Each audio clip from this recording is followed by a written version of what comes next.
We have a box pushed on a horizontal smooth surface with a force of 35 newtons for 1.5 meters.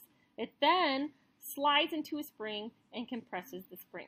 Okay, so here's what's happening. We have our box, and our box has a force on it. So our applied force equals 35 newtons. Okay, how long is this force being applied?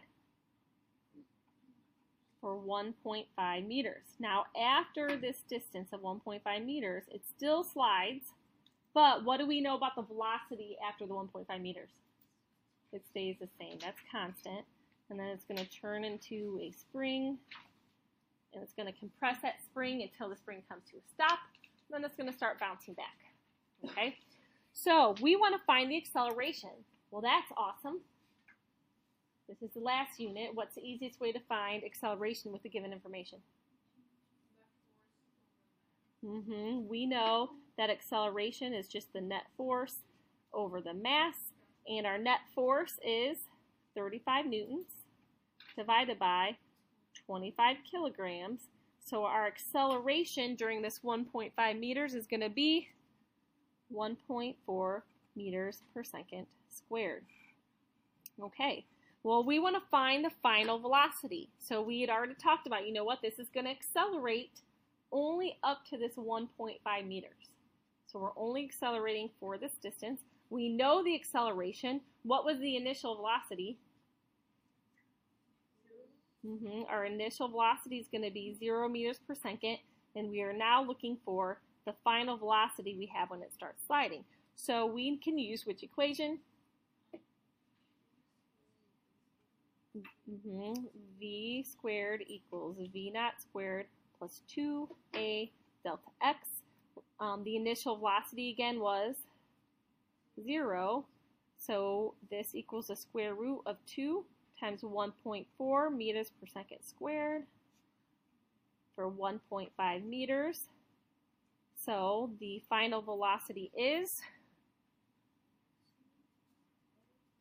2.05 meters per second.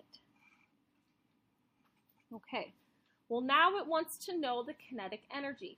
Now the kinetic energy is changing from here to here, so I'm assuming, since it's not specifying where, we're going to do the kinetic energy where it's not changing, which is going to be at this moment. Okay, so it's kinetic energy here.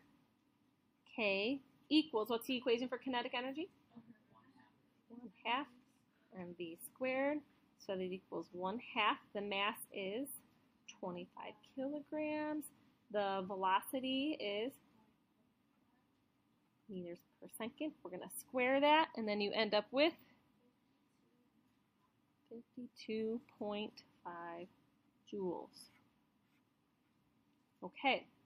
Well, now we want to find the distance that the spring is compressed. So we're looking for the displacement of the spring.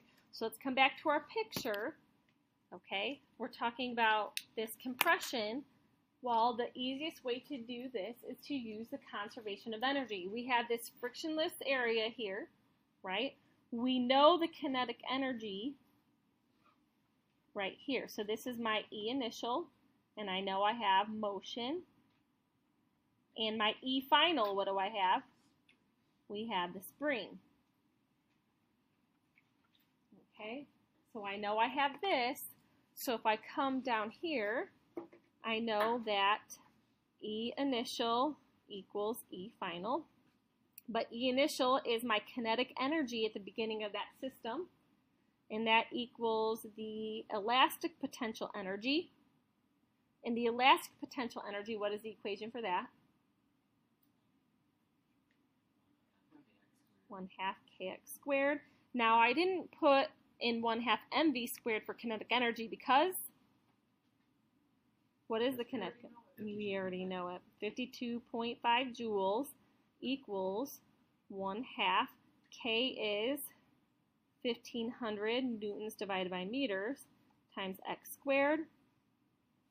So then we take x equals the square root of 52.5 joules divided by 750 newton meters right? Half of 1,500, 750.